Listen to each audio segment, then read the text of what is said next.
12 मार्च 1993 का वो दिन जब मुंबई की सड़कों पर एक के बाद एक जोरदार धमाके गूंजे। पूरे शहर की रूह कांप उठी। इन धमाकों ने 257 जिंदगियां लील लीं और 713 से ज्यादा लोग लहूलुहान हो गए। इस खौफनाक साजिश का मास्टरमाइंड था अंडरवर्ल्ड डॉन दाऊद इब्राहिम। वजह थी बाबरी मस्जिद का गिराया जाना और उसके बाद भड़के दंगे। धमाकों का असर इतना भयावह था कि बैंक ऑफ बड़ौदा की इमारत का बेसमेंट उड़कर मलबे में तब्दील हो गया। आसपास की इमारतों के शीशे तक चकनाचूर हो गए। जांच में पुलिस को कई चौंकाने वाले सुराग मिले। तभी सामने आया कि बॉलीवुड प्रोड्यूसर समीर हिंगोरा, हनीफ कड़ावाला और इब्राहिम मूसा चौहान यानी बाबा चौहान लगातार दाऊद के भाई अनीस इब्राहिम के संपर्क में थे। 11 अप्रैल 1993 को डीसीपी राकेश मारिया ने बाबा चौहान को पकड़कर पूछताछ शुरू की। मारिया ने सख्ती से सवाल किया, ये हथियार कहां से आए, किसके लिए थे? बाबा चौहान ने हिचकिचाते हुए जवाब दिया, साहब, अनीस ने मुझे और अब्बू सलीम को कहा था कि कुछ गिटार और टेनिस बॉल्स संजू बाबा के घर पहुंचाओ। मारिया चौंक गए, बोले, गिटार, टेनिस बॉल्स, इसका क्या मतलब है? बाबा चौहान ने धीरे से कहा, गिटार मतलब AK-56 राइफल और टेनिस बॉल्स मतलब हैंड ग्रेनेड। मारिया ने तुरंत पलटकर पूछा, और ये संजू बाबा कौन है? बाबा चौहान बोला, फिल्म स्टार संजय दत्त। ये सुनते ही पूरे मीडिया में भूचाल आ गया। अगले ही दिन अखबारों की हेडलाइंस में सिर्फ एक नाम था, संजय दत्त। उस वक्त संजय मॉरिशस में थे, फिल्म आतिश की शूटिंग कर रहे थे। खबर सुनकर उन्होंने खुद मुंबई पुलिस कमिश्नर अमरजीत सिंह सामरा को फोन किया। सर, मैंने सुना कि आपने प्रेस कॉन्फ्रेंस में कहा है कि मैं बम धमाकों में शामिल हूं, क्या यह सच है? सामरा ने शांत स्वर में जवाब दिया, हां, हनीफ और समीर ने तुम्हारा नाम लिया है। संजय घबराकर बोले, सर, अगर आप कहें तो मैं अभी शूटिंग कैंसिल करके वापस आ सकता हूं। सामरा, जो सुनील दत्त को अच्छे से जानते थे, ने समझाते हुए कहा, बेटा, कोई जल्दी नहीं है, तुम अपनी शूटिंग पूरी करो और शेड्यूल के मुताबिक लौट आना। लेकिन किस्मत को कुछ और ही मंजूर था। 6 दिन बाद जैसे ही संजय मुंबई एयरपोर्ट पर उतरे, पुलिस ने उन्हें वहीं गिरफ्तार कर लिया। 26 अप्रैल 1993 को टाड़ा कानून के तहत उनका कबूलनामा दर्ज किया गया। मुंबई पुलिस के डीसीपी कृष्णलाल बिश्नोई के सामने संजय ने खुलकर बोला, मेरे पास 3 लाइसेंसी हथियार हैं, एक 270 राइफल, एक 375 मैग्नम डबल बैरल राइफल और एक 12 बोर डबल बैरल गन। मुझे शिकार का शौक है, अक्सर अपने दोस्त यूसुफ नलवाला के साथ शिकार पर जाता हूं, उन्होंने आगे बताया। साल 1991 में जब मैं फिल्म यलगार की शूटिंग के लिए दुबई गया था, तो फिरोज खान ने मेरी मुलाकात दाऊद इब्राहिम और उसके भाई अनीस से करवाई। उसके बाद अनीस हमसे मिलने आने लगा। मैं पहले से ही हनीफ कड़ावाला और समीर हिंगोरा को जानता था। उनकी कंपनी मैग्नम वीडियो थी और उन्होंने मुझे फिल्म सनम में साइन किया था। उसी बहाने वे अक्सर मेरे घर आते रहते थे। एक दिन हनीफ ने मुझसे कहा कि वो मेरे लिए ऑटोमेटिक हथियार मंगवा सकता है। शुरू में मैंने टाल दिया, लेकिन बार बार कहने पर आखिरकार मान गया। संजय ने कबूलनामे में आगे कहा, जनवरी 1993 की एक रात करीब 9 बजे समीर और हनीफ मेरे घर आए। उनके साथ अब्बू सलीम भी था। उन्होंने कहा कि कल सुबह हथियार लेकर आएंगे। अगले दिन सुबह वो लोग एक मारुति वैन से मेरे घर पहुंचे और हथियार अंदर पहुंचा दिए। उस वक्त किसी ने नहीं सोचा था कि बॉलीवुड का चमकता सितारा इस तरह एक अंधेरे रास्ते पर खड़ा होगा, जहां हर तरफ सिर्फ शक, डर और बदनामी थी। उस रात जब मारुति वैन से 3 AK-56 राइफलें उतारी गईं, तो मेरा कलेजा जोर से धड़कने लगा। बंदूकें देखकर मैं बुरी तरह डर गया। मैंने जल्दी से घर से कपड़ा लाकर दिया और उन्होंने उन हथियारों को उसमें बांधकर मेरे हाथ में पकड़ा दिए। उनके पास करीब 250 राउंड गोलियां भी थीं। मैंने घबराकर कहा, मुझे सिर्फ एक हथियार चाहिए, बाकी सब यहां मत रखो। लेकिन उनका जवाब था, फिलहाल तुम इन्हें रख लो, जरूरत नहीं पड़ी तो हम वापस ले जाएंगे। इतना कहकर उन्होंने मुझे भूरे रंग के कुछ हैंड ग्रेनेड भी दिखाए। मैं तुरंत चिल्ला पड़ा, नहीं, ये सब मेरे घर से अभी बाहर ले जाओ। बाद में मुंबई पुलिस के सामने दिए अपने कबूलनामे में संजय ने साफ कहा, मैंने राइफलें और कारतूस अपनी फियाट कार की डिक्की में रखे। उसी रात उन्हें निकालकर घर के अंदर छिपा दिया। लेकिन मैं इतना डर गया था कि 2 दिन बाद हनीफ को बुलाकर कहा, ये हथियार वापस ले जाओ। फिर 2 दिन बाद वो लोग आए और 2 राइफलें और कुछ गोलियां उठा ले गए। लेकिन एक AK-56 राइफल और कुछ कारतूस मैंने अपने पास रख लिए। संजय ने आगे बताया, सितंबर 1992 में जब मैं शूटिंग कर रहा था, तभी दाऊद गैंग का आदमी कयूम मेरे पास आया। उसने मुझे 9 mm की पिस्तौल दिखाई। वो मुझे इतनी पसंद आई कि मैंने उसी वक्त उसे 400 रुपए कैश देकर खरीद लिया। 2 अप्रैल 1993 को मैं मॉरिशस चला गया आतिश फिल्म की शूटिंग के लिए।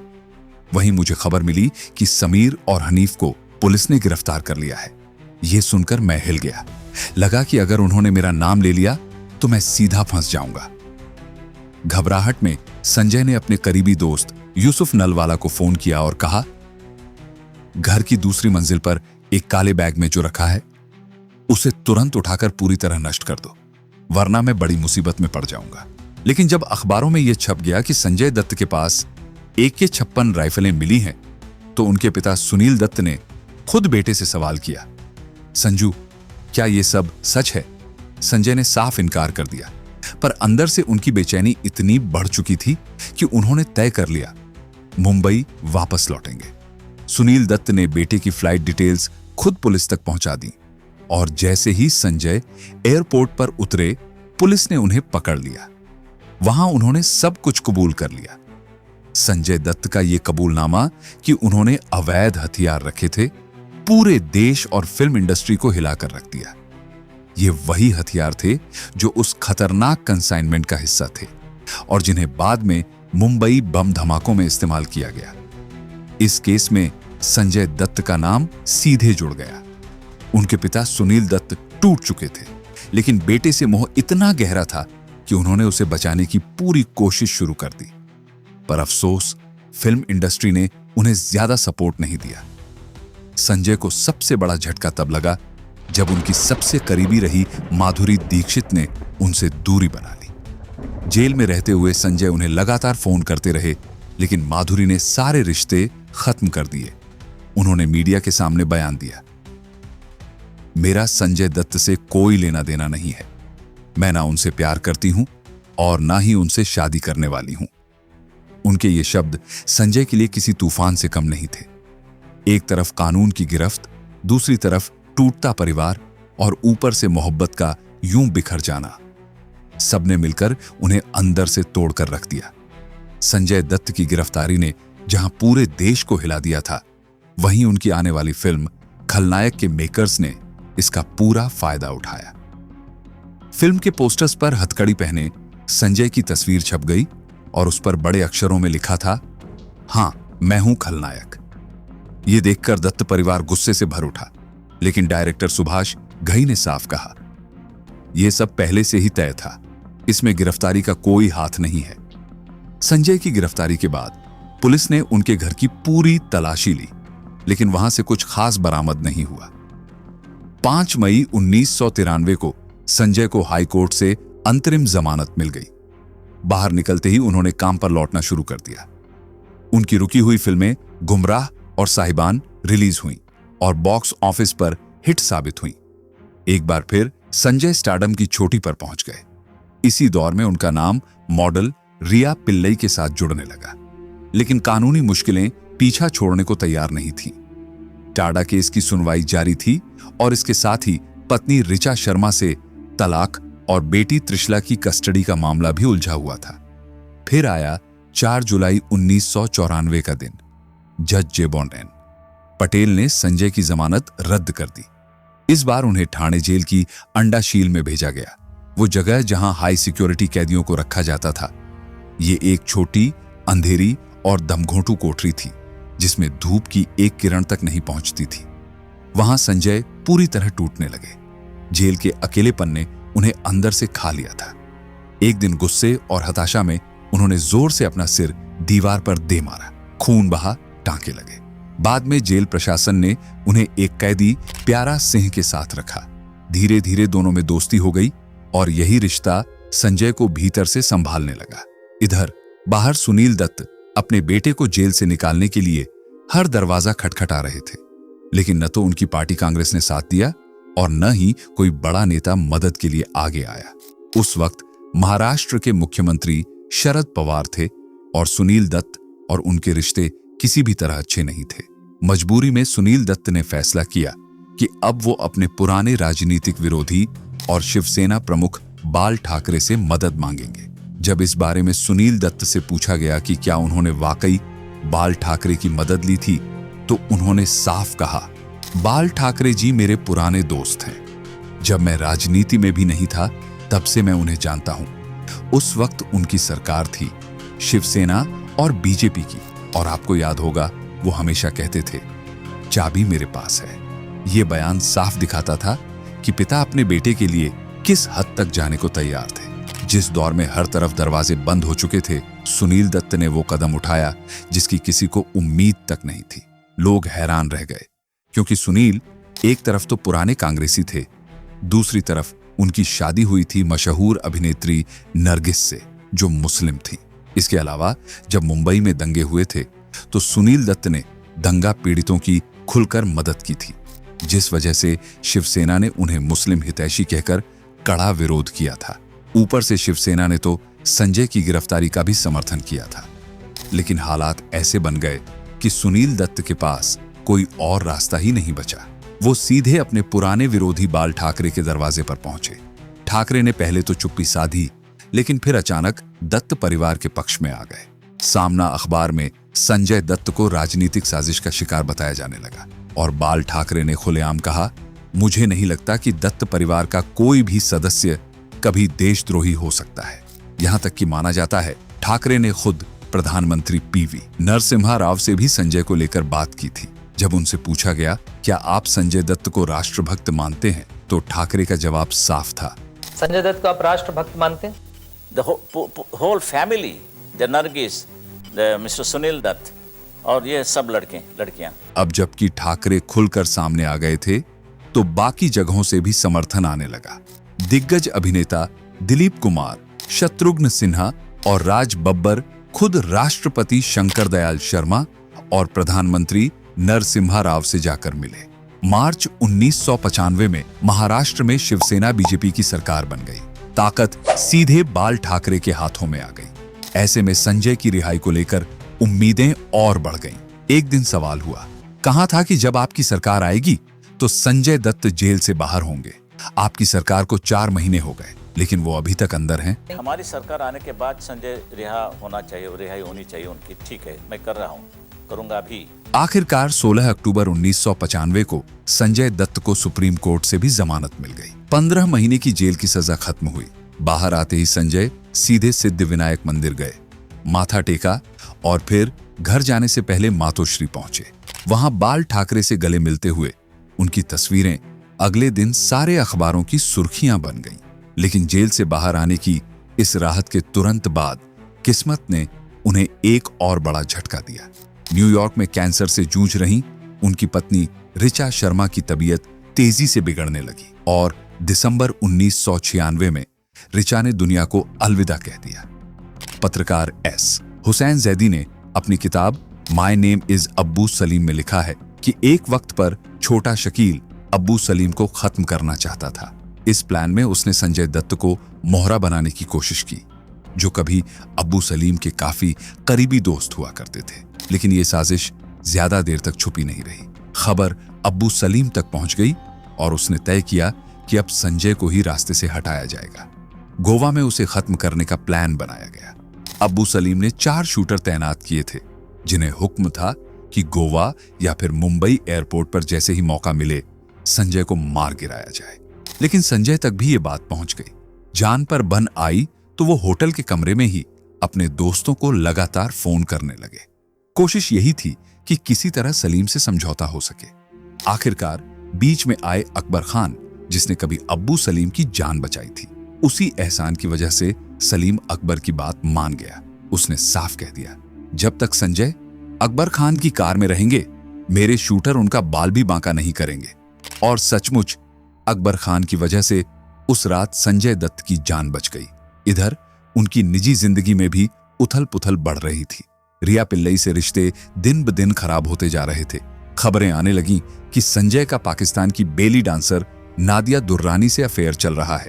वहीं दूसरी ओर रिया का नाम टेनिस खिलाड़ी लिंडर पीस के साथ जुड़ने लगा। दोनों के बीच खाई इतनी गहरी हो गई कि आखिरकार साल 2008 में उनका तलाक हो गया। हालांकि वे काफी पहले से ही अलग हो चुके थे। इसी बीच साल 2003 में संजय की जिंदगी में एक नया मोड़ आया। उनकी फिल्म मुन्ना भाई MBBS रिलीज हुई। यह फिल्म सुपरहिट साबित हुई और लोगों के दिलों में संजय की एक बिल्कुल नई इमेज बन गई। जादू की झप्पी और टेंशन नहीं लेने का जैसे डायलॉग्स घर घर में गूंजने लगे। पब्लिक की नजरों में संजय एक प्यारे मासूम भाई की छवि में उतर आए। एक लंबे वक्त बाद उनकी जिंदगी पटरी पर लौटती दिखने लगी। साल 2005 में दत्त परिवार अपने नए घर इंपीरियल हाइट्स में शिफ्ट होने की तैयारी कर रहा था। लेकिन 25 मई 2005 की रात किस्मत ने फिर जोर का झटका दिया। सुनील दत्त को नींद में ही दिल का दौरा पड़ा और उनका निधन हो गया। मां के बाद अब पिता का साया उठने से संजय पूरी तरह बिखर गए। इन्हीं मुश्किल दिनों में उनकी जिंदगी में मान्यता आई, जिनका असली नाम था दिलनवाज शेख। मान्यता ने न सिर्फ संजय के करियर और फाइनेंस को मैनेज किया, बल्कि उन्हें बुरे दोस्तों से दूर कर जिंदगी को फिर से संभालने की कोशिश की। फिर आया साल 2006। राजकुमार हिरानी मुन्ना भाई MBBS की सीक्वल लगे रहो मुन्ना भाई लेकर लौटे। फिल्म ने बॉक्स ऑफिस पर धमाका किया और लोगों के दिलों में संजय की जगह और पक्की हो गई। अब जनता का नजरिया धीरे धीरे उनके पक्ष में बदलने लगा था। लेकिन इसी दौरान संजय दत्त पर चल रहे टाड़ा केस का फैसला आने का वक्त भी करीब पहुंच गया। संजय दत्त का केस अभी भी अदालत में चल रहा था और वो जमानत पर बाहर थे। 28 नवंबर 2006 को जज PD कोड़े ने एक अहम फैसला सुनाया। उन्होंने कहा कि CBI यह साबित नहीं कर पाई कि जो हथियार संजय दत्त के घर पहुंचे थे वही टाइगर मेमन और बाकी आरोपियों द्वारा तस्करी कर लाए गए थे, जिन्हें मुंबई धमाकों में इस्तेमाल किया गया। इसलिए संजय पर धमाकों में मदद करने का आरोप साबित नहीं होता। कोड़े ने आगे कहा कि संजय के कबूलनामे और बाकी सबूतों से यह तो साफ होता है कि उन्होंने हथियार अपनी पर्सनल सिक्योरिटी के लिए रखे थे। इसलिए टाड़ा की धारा 5 के तहत उन्हें आतंकवादी नहीं माना जा सकता। कोर्ट का फैसला साफ था, संजय दत्त दोषी हैं, लेकिन सिर्फ अवैध हथियार रखने के केस में। मुंबई बम धमाकों की साजिश से उनका कोई लेना देना नहीं था। जज P.D. कोड़े ने कोर्ट में कहा, मेरे हिसाब से संजय दत्त आतंकवादी नहीं है। लेकिन राहत अधूरी रही। 31 जुलाई 2007 को टाड़ा कोर्ट ने संजय को अवैध हथियार रखने के आरोप में 6 साल की कठोर कैद की सजा सुना दी। फैसला आते ही उन्हें गिरफ्तार कर आर्थर रोड जेल भेज दिया गया। जेल की सलाखों के पीछे भी संजय ने हार नहीं मानी। उन्होंने सजा के खिलाफ ऊपरी अदालत में अपील कर दी। नतीजा यह हुआ कि 27 नवंबर 2007 को सुप्रीम कोर्ट ने उन्हें फिर से जमानत दे दी। जेल से बाहर आते ही संजय ने दोबारा फिल्मों की शूटिंग शुरू कर दी। फिर आया 7 फरवरी 2008 का दिन। संजय ने गोवा में मान्यता से शादी कर ली। हालांकि इस शादी में उनकी बहनें प्रिया दत्त और नम्रता दत्त शामिल नहीं हुई, क्योंकि उन्हें मान्यता बिल्कुल पसंद नहीं थी। उसी वक्त संजय ने अपनी जिंदगी में एक नया मोड़ लेने का फैसला किया, राजनीति। लेकिन उन्होंने कांग्रेस का हाथ नहीं थामा, जबकि उनके पिता सुनील दत्त लंबे वक्त तक वहीं से सांसद रहे थे, बल्कि उन्होंने मुलायम सिंह यादव की समाजवादी पार्टी ज्वाइन कर ली। उस वक्त अमर सिंह का पार्टी में काफी असर था और सपा बॉलीवुड सितारों को जोड़कर अपनी ताकत बढ़ा रही थी। साल 2009 के लोकसभा चुनाव में समाजवादी पार्टी ने संजय दत्त को लखनऊ से उम्मीदवार घोषित कर दिया। संजय ने भी पूरी तैयारी शुरू कर दी। रोड शो निकाले, सिर पर SP की लाल टोपी पहनी और जनता के बीच उतर गए। लेकिन तभी कानूनी अड़चन सामने आ गई। नियम यह था कि जिसे 2 साल से ज्यादा की सजा हो चुकी है, वो अपनी सजा पूरी होने के 6 साल बाद तक चुनाव नहीं लड़ सकता।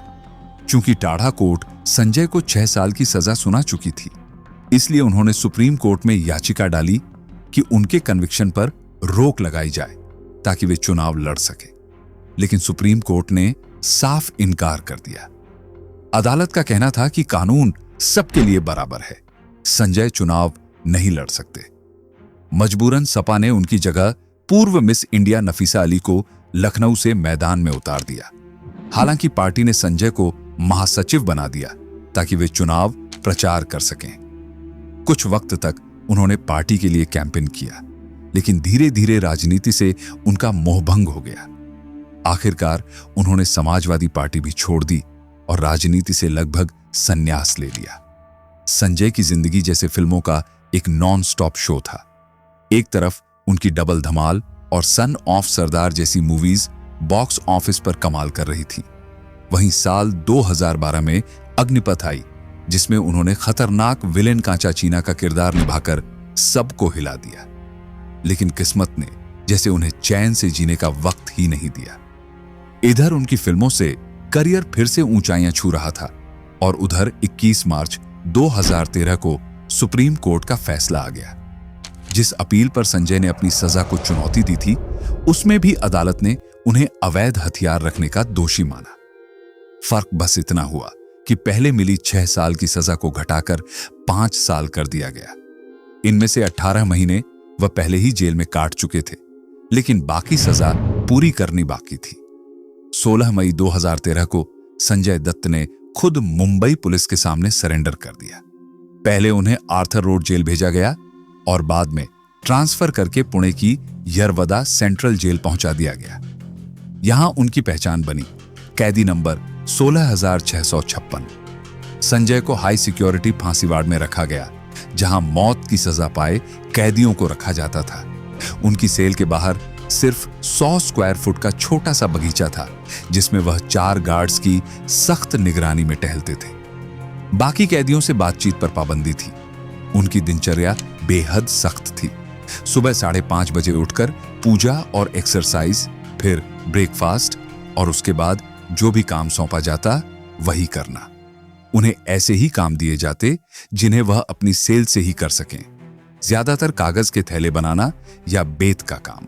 लेकिन इसी जेल की दीवारों के बीच उनकी आवाज एक नए रूप में गूंजी। जेल प्रशासन ने उन्हें अपने रेडियो स्टेशन का मुख्य आरजे बना दिया। हर दिन दोपहर 12 से 1 बजे तक लाउडस्पीकर पर गूंजता, वेलकम टू रेडियो यरवदा, मैं हूं आपके साथ आपका आरजे संजय दत्त। कैदी नंबर 16,656 अब बाकी कैदियों के लिए सिर्फ एक आवाज नहीं बल्कि उम्मीद बन गए थे। इसी दौरान उन्होंने मुंशी प्रेमचंद की कहानियां पढ़नी शुरू की और किताबों से एक नया सुकून पाया। जेल में उनके अच्छे व्यवहार के कारण उनकी सजा 60 दिन कम कर दी गई। आखिरकार 25 फरवरी 2016 की सुबह वह पल आया। डार्क ब्लू शर्ट और जीन्स में संजय जेल से बाहर निकले। दाढ़ी बढ़ी हुई थी, माथे पर तिलक, आंखों में हल्की नमी। बाहर निकलकर उन्होंने एक बार पीछे मुड़कर देखा, जेल पर लहरा रहे तिरंगे को सलामी दी और मिट्टी को माथे से लगाया। उस पल में जैसे उनकी जिंदगी का पूरा सफर आंखों के सामने गुजर गया हो। जेल के बाहर राजकुमार हिरानी, लेखक अभिजीत जोशी और उनकी पत्नी मान्यता जुड़वा बच्चों के साथ इंतजार कर रहे थे। घर पहुंचने पर उनकी बहन प्रिया दत्त ने गले लगाकर रोते हुए कहा, भैया अब और मुश्किलें नहीं सहनी, बस घर पर ही रहना। 2 साल बाद यानी 2018 में उनके दोस्त राजकुमार हिरानी ने उनकी जिंदगी पर फिल्म संजू बनाई। इस फिल्म ने हर किसी को हिला दिया। इसमें दावा किया गया कि संजय के 308 औरतों के साथ रिश्ते रहे थे और खुद संजय ने भी कहा था, भाई यही तक गिन पाया था। संजय की जिंदगी फिल्मों जैसी लगती जरूर है, लेकिन असल में उससे कहीं ज्यादा फिल्मी थी। इसके आगे का हिसाब उन्होंने कभी रखा ही नहीं। द कपिल शर्मा शो में खुद संजय दत्त ने हंसते हुए कंफर्म कर दिया था कि हां, उन्होंने सचमुच इतनी ही महिलाओं को डेट किया है। जब संजू रिलीज हुई तो उस फिल्म ने संजय को जैसे आईने में दिखा दिया, बिना किसी दिखावे के, बिल्कुल वैसा जैसा उनका असली चेहरा था। और शायद यही वजह थी कि फिल्म सुपरहिट हो गई। लेकिन किस्मत को मानो उनकी जिंदगी में हर बार नया तूफान लाने की आदत थी। अगस्त 2020 में अचानक उन्हें सांस लेने में दिक्कत हुई और तुरंत अस्पताल ले जाया गया। वहां टेस्ट हुए तो रिपोर्ट देखकर सब दंग रह गए। फेफड़ों का चौथे स्टेज का कैंसर। उस वक्त संजय अपने कमरे में अकेले थे। मान्यता दुबई में थी। यह खबर सुनकर जैसे उनके पैरों तले जमीन खिसक गई। उनके दिमाग में सबसे पहला ख्याल यही आया, मुझे कोई इलाज नहीं कराना। अगर किस्मत में मौत लिखी है तो मैं मर जाऊंगा। डॉक्टर भी चौंक गए, लेकिन थोड़ी देर सोचने के बाद उन्होंने खुद से कहा, अगर मैं हार मान गया तो मेरा परिवार भी टूट जाएगा और यह मैं कभी नहीं होने दूंगा। फिर शुरू हुई एक नई जंग। डायरेक्टर राकेश रोशन ने उन्हें डॉक्टर सेवंती लिमये से इलाज कराने की सलाह दी। छाती में एक पाइप डाला गया, पर संजय ने वहीं डॉक्टर को चैलेंज कर दिया, देखना डॉक्टर, 2 हफ्तों में यह पाइप निकल जाएगा। डॉक्टर बाद में बताते हैं कि कीमोथेरेपी के बावजूद संजय हर दिन 2 घंटे वर्कआउट करते थे। यही जज्बा, यही जिद उनकी सबसे बड़ी ताकत बनी। वक्त बीता और कुछ ही महीनों में उन्होंने इस बीमारी को मात दे दी। संजय दत्त की कहानी किसी फिल्म की तरह है, जहां शोहरत भी है, दौलत भी, नशा भी, अपराध भी, सजा भी और सबसे बड़ी बात, कमबैक भी। लेकिन इसके पीछे छुपा सच यह भी है कि उन्होंने अपनी जिंदगी में ऐसी ट्रेजेडीज झेली हैं कि उनसे सहानुभूति होना लाजमी है। उनकी जिंदगी हमें यह सिखाती है कि इंसान चाहे जितनी बार गिरे, असली हीरो वही है जो हर बार उठकर फिर से लड़ना सीख ले।